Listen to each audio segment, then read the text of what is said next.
अरे ही माझ्या राघवाची प्रजा.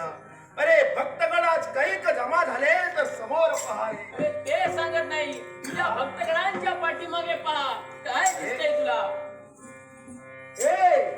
अरे हे माझ्या प्रभूचं देवालय आहे. अरे त्या देवळात देवच नसेल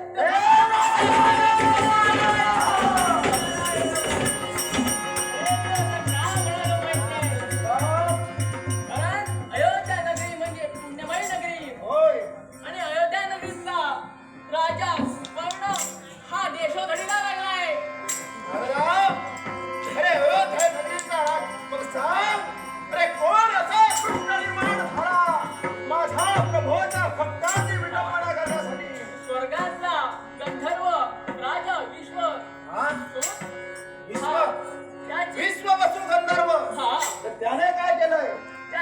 कन्या आणि अयोध्येचा राजा सुवर्ण या दोघांचं प्रेम होतं हे गंधर्वाला मान्य नव्हतं.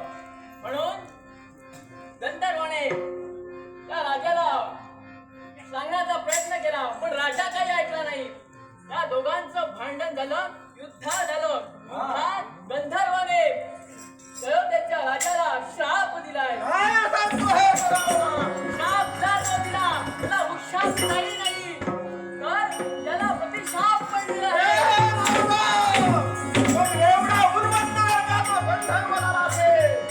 तर याचा समाचार घेण्यासाठी इथं वेळ न दवडता निघालो. याच क्षणी हा हनुमंत कसा काय गेलाय का, पण याच्या पाठीमागे काय घडतंय ते पाहण्यासाठी प्रत्यक्ष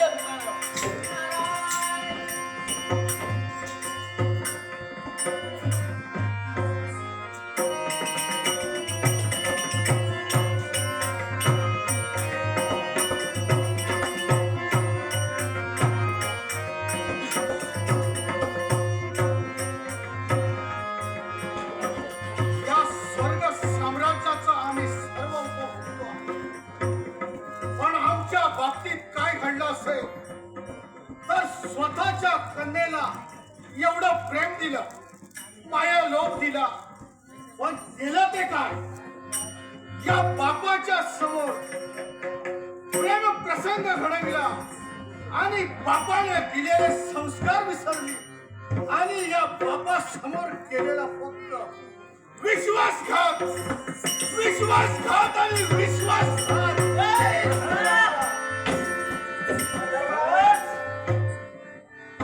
हा सका हनुमंत यावेळी तुझ्याकडे आला. मला पाहून आश्चर्य वाटलं. खरंच आश्चर्य वाटतंय. नमस्कार करतो आहे आशीर्वाद. या अतिथी आसनावर विराजमान व्हा. मुळीच नव्हे, म्हणजे मी जो इथवर आलोय तो तुझा आश्चर्य पाऊणचार घेण्यासाठी नव्हे.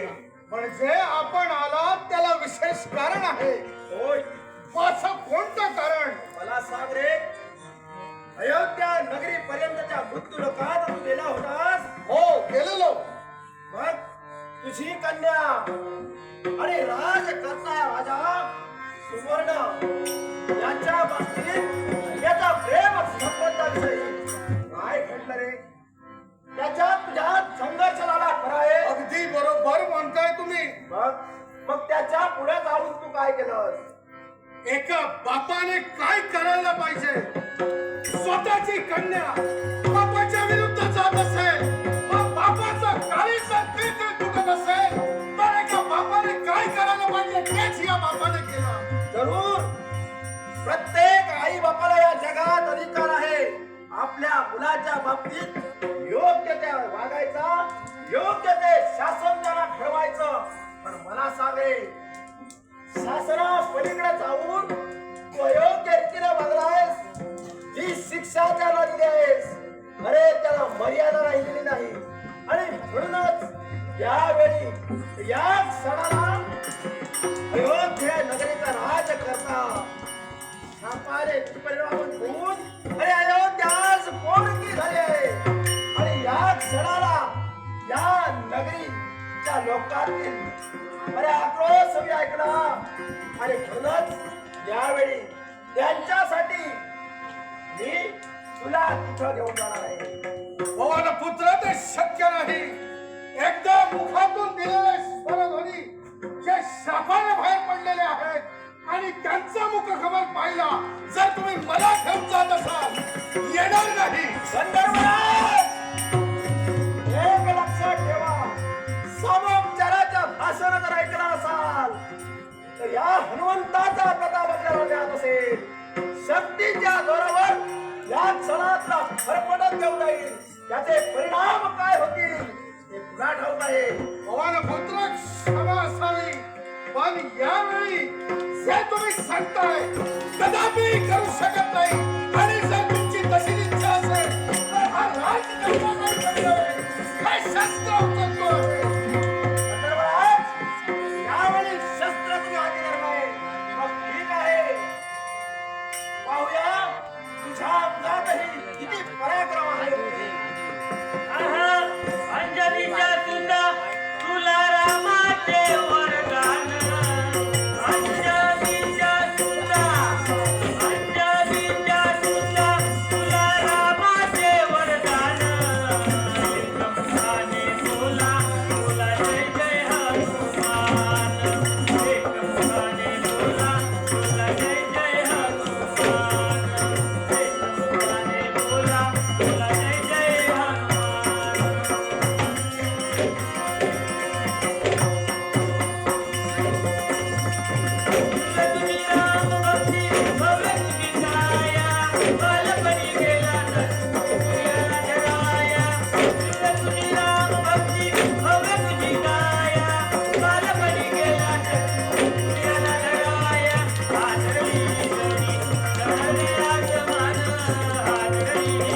पण नाही.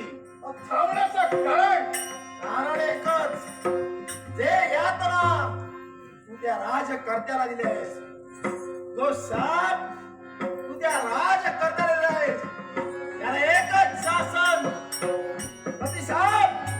शाप यावेळी तुला हा हनुमंत देणार आहे. क्षमा करा, क्षमा करा, पण मला श्राप देऊ नका. समेचा विचार माझ्या अवेल करण्यापूर्वी तू केला पाहिजे डोक्यात. आणि ते आता शक्य नाही. मुखातून निघालेले शब्द आहेत, त्याप्रमाणे तू राजकर्त्याला शाप दिलायस. हे सगळे हनुमंता, यावेळी मी तुझी क्षमा मागतोय. त्यावेळी तू पण मला श्राप देऊ नको. शासन घडवत होता. अरे एखाद्या सैतानाप्रमाणे तुझी मती झाली आणि म्हणूनच तुला शाप आहे. हे तुझं मानवी शरीर बनत आहे आणि तुझं मुख एखाद्या सैतानाप्रमाणे नाही! म्हणजे नाही! नरकापासून नरभक्ष होणार आहेस. हे सगळे हनुमंता, हा तू मला श्राप दिला आहे. यावेळी मी तुझी क्षमा मागतो. या शापाला उत्साह दे, उत्साह दे. सर्वराज, या क्षणाला शास्त्राधार या हनुमंता समर्पित होणार. या जगात दानाला दक्षिणा, विजेत्याला परदेशी, हा शास्त्राधार, शापाला उत्साह. पण लक्षात घे रे, त्या क्षणी त्या राजकर्त्यानं ह्याकडे उत्साह मागितला होता. त्या क्षणी तो काय केला आहे? चूक झाली माझी. काय करू मला काही समजत नव्हतं. पण यावेळी सगळ्या म्हणतात शरण येतो आहे. अरे शापाला उत्साह न देता प्रतिशाप तू काय दिलास? हे राजकर्त्या, तिच्या विरहात तू वेडा होशील. बरोबर. आणि जर का चुकलंय तिच्याशी लग्न करशील तर वेडा होशील, वेडा होशील. हा श्राप दिला.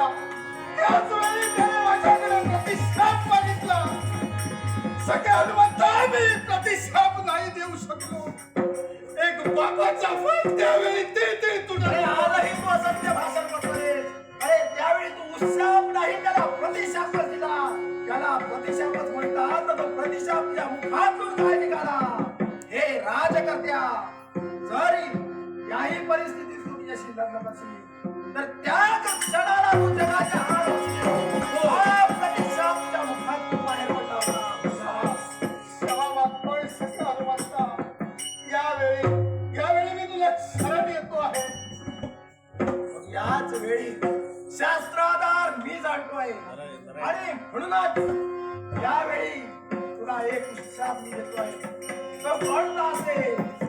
अरे आज तो राजा वेड्याच्या अवस्थेत जिकडे तिकडे फिरतोय आणि त्याही परिस्थितीत जर तुझ्या कन्यानं हा राजाशी विवाह केला आणि तो विवाह तू तुझ्या डोळ्याने बघितला नाही तरच तुला मुक्तता आहे. नव्हे तर या जगात नरभक्ष होऊन दिसशील. नरभक्ष होऊन दिसशील. नरभक्ष होऊन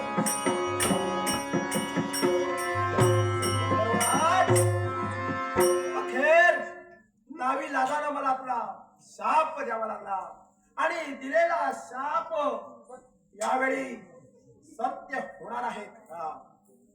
पण मी दिलेला शाप हा या जगात नरभक्षक म्हणून वावरणार आहे आणि तो या जनतेला त्रस्त करणार आहे. म्हणूनच हा गंधर्व राजकर्ता, हा नरभक्षक जेथे जेथे जाणार आहे तेथे तेथे मला केलं पाहिजे.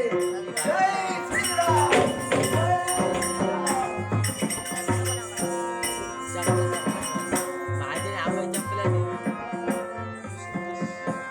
आबाची पण दे एक असला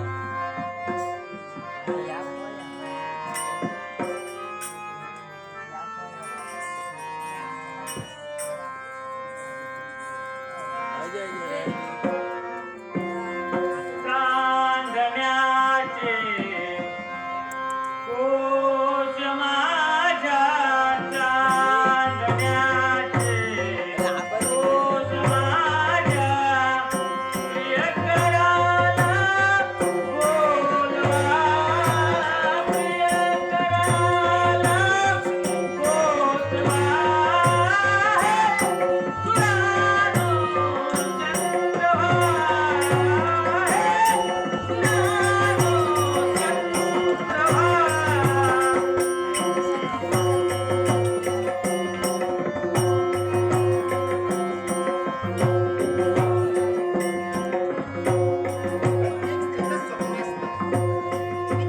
पती शूर आणि पराक्रमी असावे. पण थोर माझं भाग्य. खरोखरच गेल्या जन्माची पुण्याई पण विश्व वसूसारखे पती मला लागले. खरोखरच शूर वीर आणि पराक्रमी गंधर्व लोकीचे राजकर्ते विश्व वसू माझे पती. पण ज्याप्रमाणे आपल्या जत्तेवर त्यांनी प्रेम केलं, माया केली, अक्षरशः मात्या पित्याप्रमाणे त्यांनी आपल्या जनतेची सेवा केली आणि माझी देखील.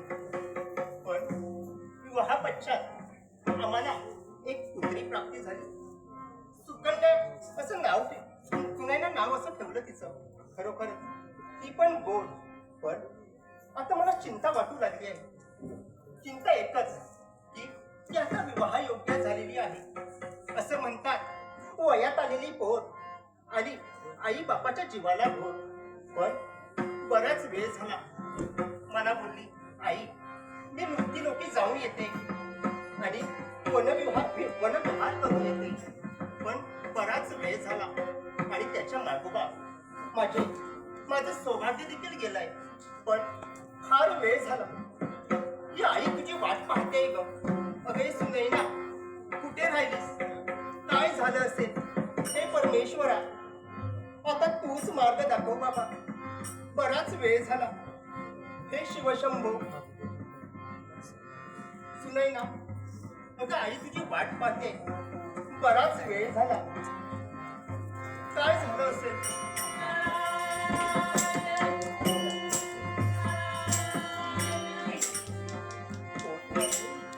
महंत, ती तारणा तुम्हाला नमस्कार करते. आहे आशीर्वाद आहे.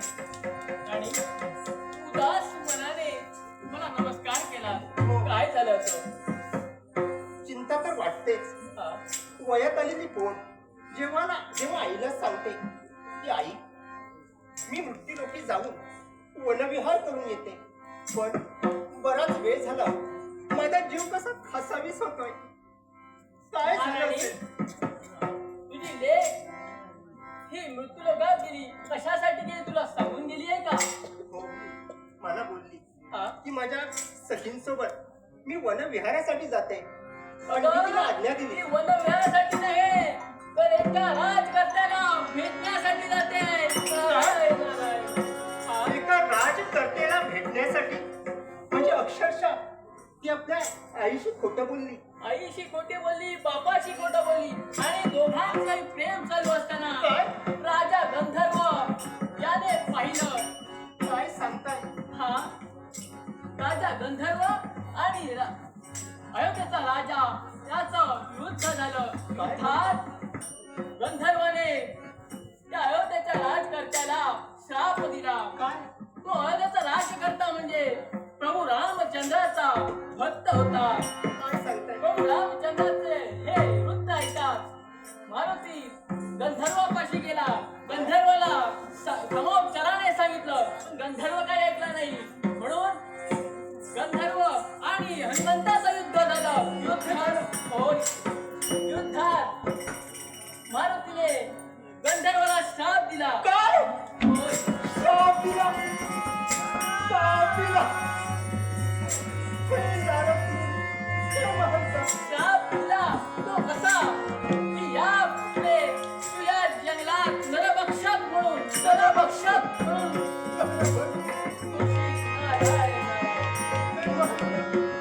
मला एक कठीण करा. असं भावाचं पाप माझ्या सौभाग्याच्या आतून द्या. म्हणून त्या हनुमंतांनी त्याला शाप दिला. महाराणी, हे सर्व देवांनाही चुकलं नाही. तुझ्या पतीचं काय घेऊन बसले? मी इथपर्यंत आलोय हे सर्व कथन करण्यासाठी तुला मला पुढं कार्यासाठी जावं लागणार आहे. म्हणून मी येतोय. नारायण. महंतांची ही वाणी सत्य वाटते. म्हणूनच मला मृत्यूलोकी जाऊन पाहावं लागेल की काय घडलंय.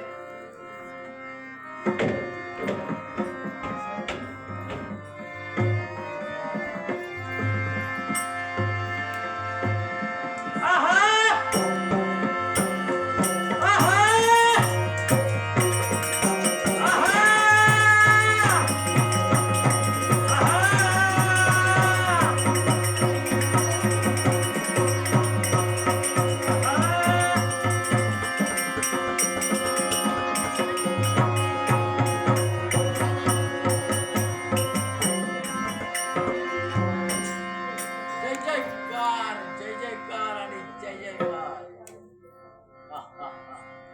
या यम धर्माचा जय जयकार कशाला नको, कारण 33 कोटी देवतांना सोळोची फळो करून सोडणाऱ्या लावण्य स्वराला या यमधर्माने यमसंस्थेत पाठवले आणि या यमधर्माच्या जरी 3 पाशांची महती आली म्हणजे ती काय, कालपाश, सर्पपाश आणि यमपाश. प्रत्येक दिवशी 1.25 लक्ष जीवांचे हलन करण्याची जबाबदारी या यमाच्या पाशी आहे आणि तेच कार्य पार करत असताना या यम सदनापर्यंत आलो. मृत्यू लोकातून माझे कर्तव्य पार पाडून यम सदनापर्यंत आलो. म्हणूनच पुन्हा चाललो मृत्यू लोकापाशी माझ्या कर्तव्याचे पार.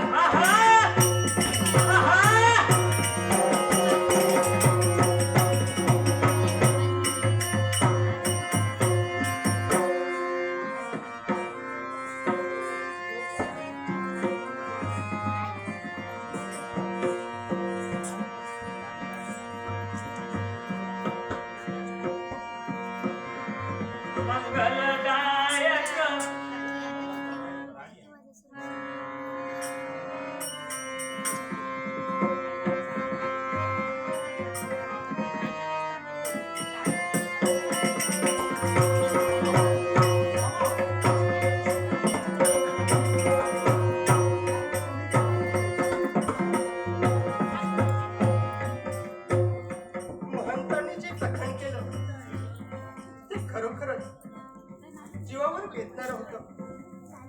ते बोलले होते की माझ्या सौभाग्याला शाप मिळालाय आणि नरभक्ष होऊन ते त्या मृत्यूलोकी आहे ते पाहण्यासाठी मी इथवर आले. पण माझे स्वामी कुठे मला दिसत नाहीये. स्वामी स्वामी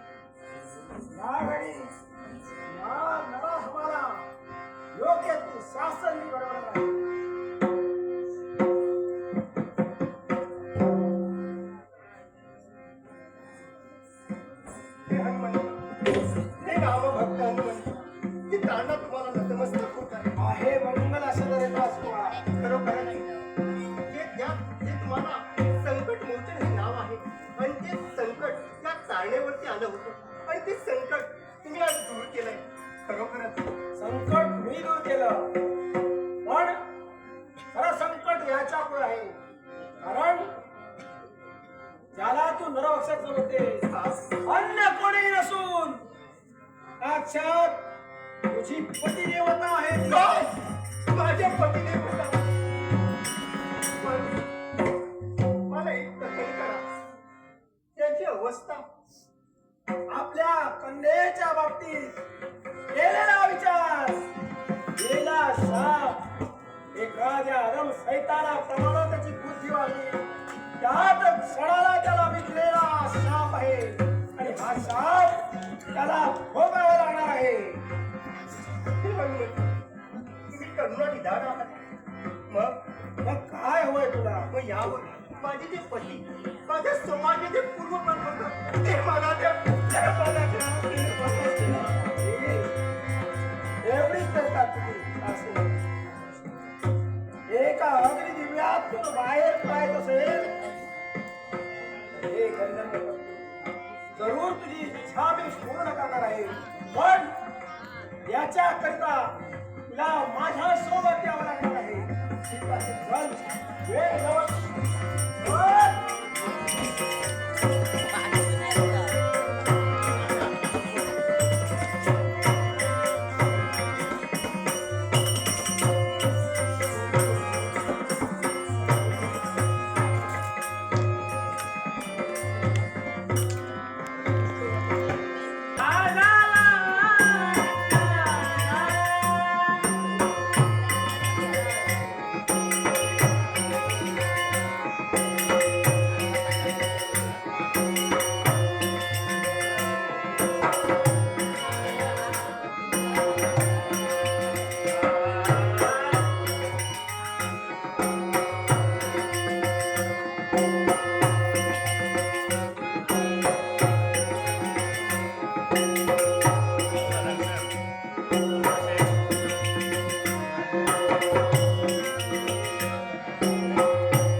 मार्गाने मार्ग करून गप्पाही करा.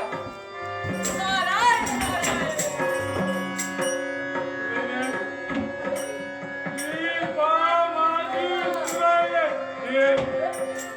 माझ्या बदल झाला की काय? तुला सुनाईला सुनते.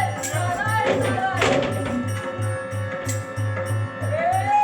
तेरे आधी सुनाईला नव्हे. नारायण नारायण नारायण.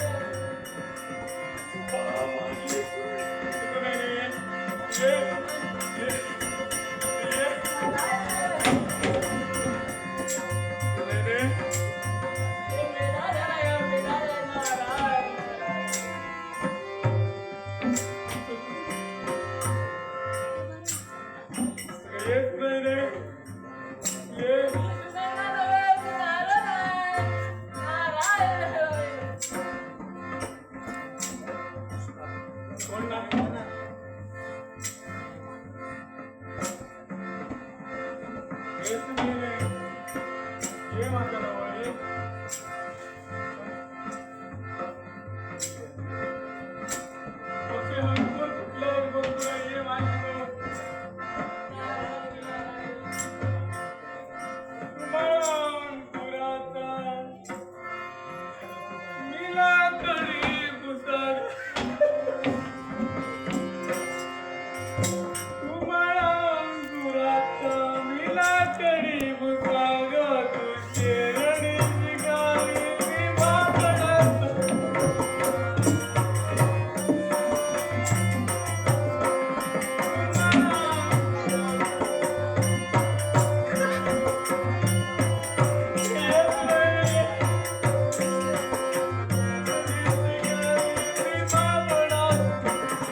हो त्यांना सुस्थितीत मला घेऊन यायचंय काय करावं लागेल त्यांना जर सुस्थितीत आणायचं असेल तर त्या हनुमंताचं नाव करा नक्कीच तो म्हणजेच जर काही यांना सुस्थितीत आणायची आहे तर हनुमंतरायांची मी भक्ती करू विलंब नको राम लक्ष्मण जानकी जय बोला हनुमान की.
आहे आशीर्वाद हे देवा माझ्यावरती आज हे संकट उडवलंय माझे प्रियकर त्या वेड्याच्या दारात जे आहेत त्यांना मला सुस्थितीत आणायचंय काय करावं लागेल याची ही स्थिती शापामुळे झालेली आहे नक्कीच याला या माझ्या चरणापर्यंत घेऊन या बाबा, या. देवाकडे ये पूर्वस्थिती प्राप्त होऊ दे तुला पूर्वस्थिती प्राप्त होऊ दे पूर्वस्थिती प्राप्त होऊ दे मैं भक्त सख्या हनुमंता तुझ्या चरणी हा राजा आहे राजा सुपर्ण तुला मंगलमय आशीर्वाद या हनुमंता राज करते अहो राज राजने तुले नाही आठवतोय तो काळ माझ्या वडिलांनी दिलेला शाप आणि प्रतिशाप गंधर्वकन्ये थांब म्हणतोय हा, यावेळी तुला त्या सापाची आठवण झाली नक्कीच म्हणूनच यावेळी पुढे हा सखा हनुमंत काय घडवतोय ते प्रत्यक्षाला पहा काय करावं? आज आपल्यासाठी नक्कीच सुस्थिती होऊ दे. नक्कीच काय करताय पाहावं लागेल आहा!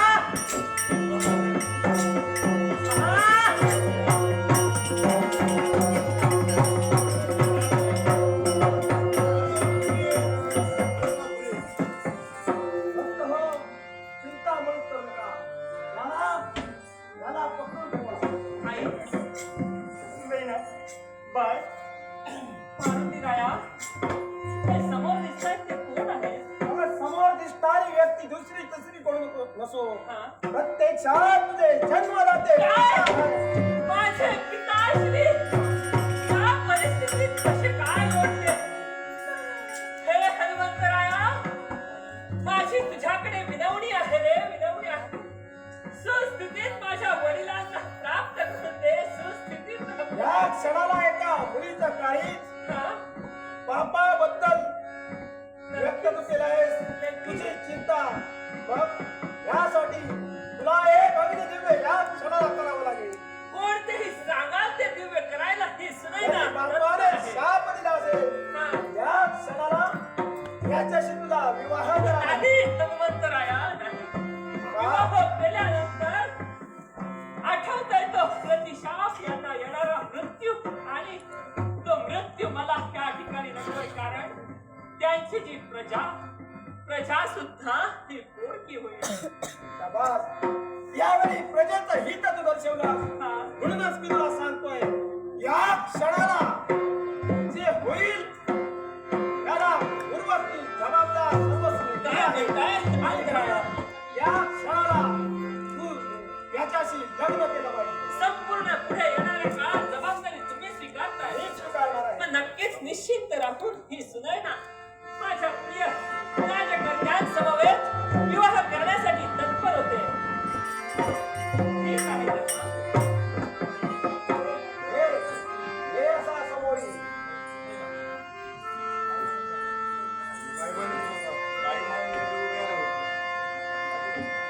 आली लग्न घटी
माझ्या वडिलांना तर सुस्थितीतून प्राप्त करून दिलीस, पण पुढे येणारा काळ मी तर घालवणार होते. तर माझ्या प्रिय रायरा, चिंता मुळीच का नको.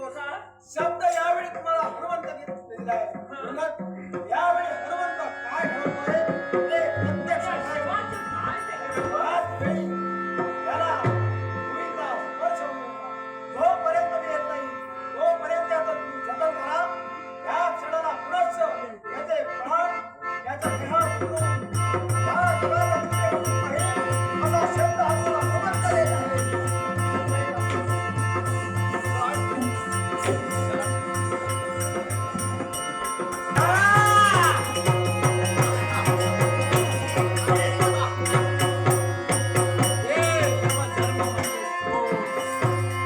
पुण्यवंतांचे प्राण हरण केले आहे.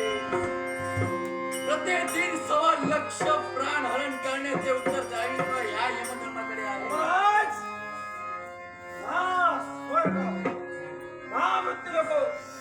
यावेळी अधानपणे आपला मार्ग रोखण्याचं कर्तव्य हनुमंताला केलं आहे. काय सांगतोय हे भक्त सख्या? एकच तुला सांगतोय की माझ्या कर्तव्यात बाधा धाडण्याची अजिबात चेष्टा करू नकोस, कारण मी पुण्यवंतांचा प्राण आत्ताच हरण करून आलो आहे.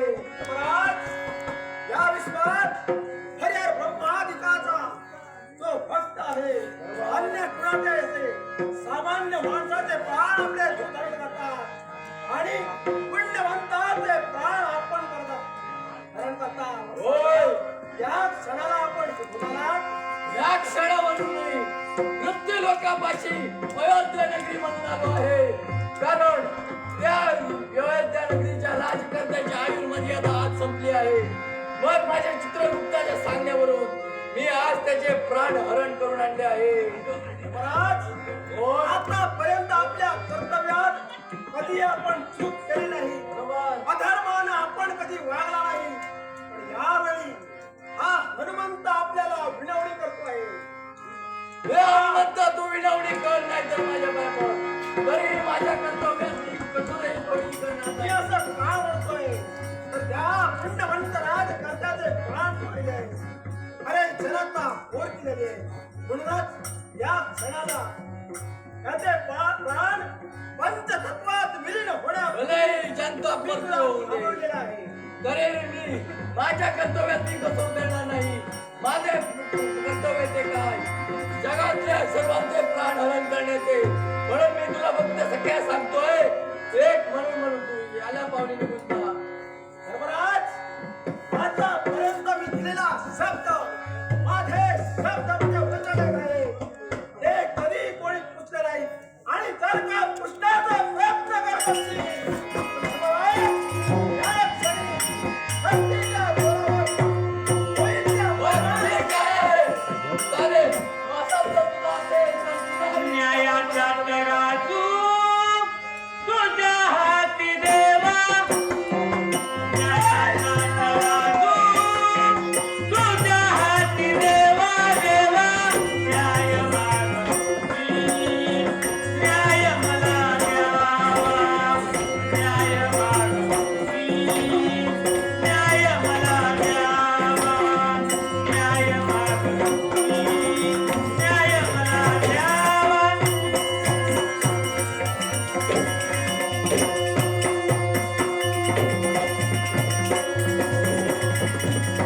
विश्वहितबाग सुसतीच्या माळी विश्वहितबाग सुसतीच्या माळी अहोरात्र जमतो तुझ गाणं गाई अहोरात्र जमतो तुझ गाणं गाई न्यायाचा तराजू तुझ्या हाती देवा न्यायाचा तराजू तुझ्या हाती देवा न्याय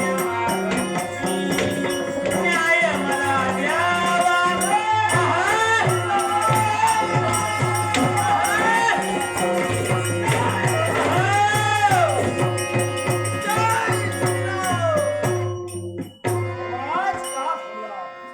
थांबलो एकाच कारणासाठी भक्ताचा भक्त सखा तू म्हणूनच तुझी इच्छा पूर्ततेसाठी तू जे सांगशील ते कार्य पूर्ण करण्यासाठी म्हणून जो हनुमंता धर्मराज यावेळी अरे हरी आणि हर कोणी वेगळा नव्हे तर वैकुंठीचा प्रभू साक्षात प्रभू श्रीराम आहे बरोबर आहे. आणि त्याच्या इच्छेनं मी आलो आहे आणि ते कर्तव्य परिपूर्ण करण्यासाठी यावेळी मला तू सांगितली आहे तर वेळ न लावता तुझ्या पावल्यावर पाऊल टाकू.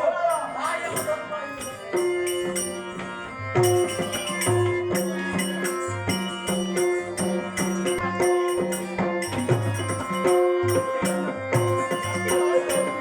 जय श्रीराम यावेळी तुला आश्चर्य वाटलं असेल अरे हे नाट्य यावेळी आम्ही ठरविलं हा? याला कारण आहे अशा एका राजकर्त्याला माध्यम बनून ज्यावेळी देवता नाट्य रंगवतात ना हा? त्यावेळी या जगासमोर त्यांना एक आदर्श ठेवायचा असतो त्यांना एक शिकवण द्यायची असते हे नारदा आणि ही कोणती असेल अरे हा पुण्यवान राजकर्ता होय. हे गंधर्वाला किती राजकर्ते राजकर्ते. अरे आज या जगाला मी सांगू इच्छे प्रत्येक आई बाप आपल्या मुलाला अरे अगदी कष्टानं वाढवतात त्याचा प्रत्येक हट्ट ते पूर्ण करतात पण जर हो एकच सांगण्याचा उद्देश प्रत्येक मुलाचे हट्ट तुम्ही जरूर पूर्ण करा पण एखादा हट्ट जर तो जगाच्या कल्याणासाठी अहितकारी असेल तर कधीही पूर्ण करू नका ज्यानं तुमची मान खाली राहील कधीही पूर्ण करू नका तसेच प्रत्येक मुलाला शासन घडवतानाही आपण भान ठेवलं पाहिजे हे नारदा हा प्रभू. हा झाला या जगातील मातृ पितृंना माझा संदेश आणि या जगातील प्रत्येक मूल जे वाचत आहे त्यालाही आम्ही संदेश देऊ इच्छितो एकच अरे प्रत्येक क्षणाला आपले आई बाप अति कष्टानं तुम्हाला वाढवत आहेत अरे आपल्या जीवाचा भाग पेडून ते कधी गुन्हा उपकार फिरणारे ते आपल्यावर करताहेत अरे अनंत यात्रा सोसून ते आपल्याला मोठं करतायत का तर वृद्धापकाळीचा आधार म्हणून पण त्या आई बापाला प्रत्येक मूल तारुण्यात येताच काय करतायत कुणी व्यसनाच्या आधारी येत आहे तर कुणी आपल्या आई बापाला मारहाण करताय या जगात असं कधीच वागू नका कारण आई बापाचं सुख ज्याला लाभलं आहे तो या जगात सर्वत्र सुखी आहे आणि हे राजकर्त्या अरे हे जे नाट्य ठरवलं आहे ना याला एक कारण असंच आहे कोण रे यमधर्मा हे म्हणतोय आहा आहा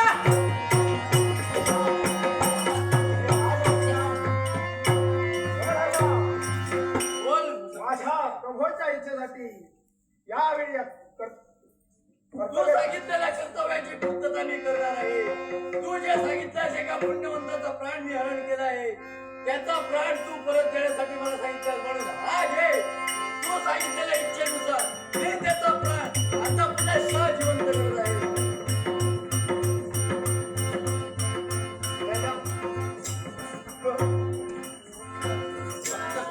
आज तू सांगितल्याप्रमाणे मी करत आहे. अरे हे नाट्य आम्ही जे ठरवलं त्याला तू एकटा जबाबदार नव्हे हे बाजूला तर न्यात आहे कारण हा एक राजकर्ता अयोध्येचा जरी असला तरी तो अल्पायुष्य होता आणि हे नाट्य घडवून या पुण्यमय राजाचे घर अधोरेखित त्याचं बरोबर आहे भक्त सख्या. त्याचे प्राण द्यावे मला सांगितलेस. ही जनता बोलती पालन करण्याचे कर्तव्य ते माझे आणि तू मला सांगितले की एका पुण्यवंताचा प्राण तू हरण केला आहे. आणि पुण्यवंताचे प्राण या ठेवले आणि जगाला सांगू इच्छितो एकच हे जगातील मातृत्व देवता लोक आपली मुलं ज्यावेळी तारुण्यात पदार्पण करतील ना बरोबर आहे. त्याच वेळी एखाद्या सख्याप्रमाणे वागून त्यांच्या मनात काय चाललंय हे तुम्ही जाणून घ्यायचं आहे. एवढंच नव्हे तर त्यांचे हट्ट पुरवताना देखील आपण लक्ष दिलं पाहिजे. बरोबर आहे. आणि हे तरुण पिढी हो आज आपण आपल्या आई बाबाची ऐकलं नाही म्हणून आपल्याला हे शासन घडलंय. म्हणूनच या तारुण्यात पदार्पण करणाऱ्या प्रत्येकाला मी सांगू इच्छे जर का निसर्ग नियमाने आपलं प्रेम एखाद्यावर असलं तर जरूर त्या आपल्या माता पित्यांना विश्वासात घेऊन जतन करा. अरे जगाने आपल्या आई बाबाच्या तोंडात शेण घालण्यापूर्वी त्याची मान खाली गाण्यापूर्वी तुम्ही आपल्या आई बाबांना जतन करा. जर ज्येष्ठांचा आशीर्वाद असेल तर जरूर तुम्ही तुमची कर्तव्य पूर्ण करा. कारण ज्येष्ठांचा आशीर्वाद आहे तरच सुख आहे नाहीतर दुःखच दुःख आहे. हे राजकर्त्या यावेळी या दोघांचाही विवाह लावला पाहिजे. बरोबर आहे. विवाह या ठिकाणी संपन्न झाला पाहिजे आणि तोही आमच्या समोरच नारद मुनी या दोघांचाही विवाह संपन्न करा.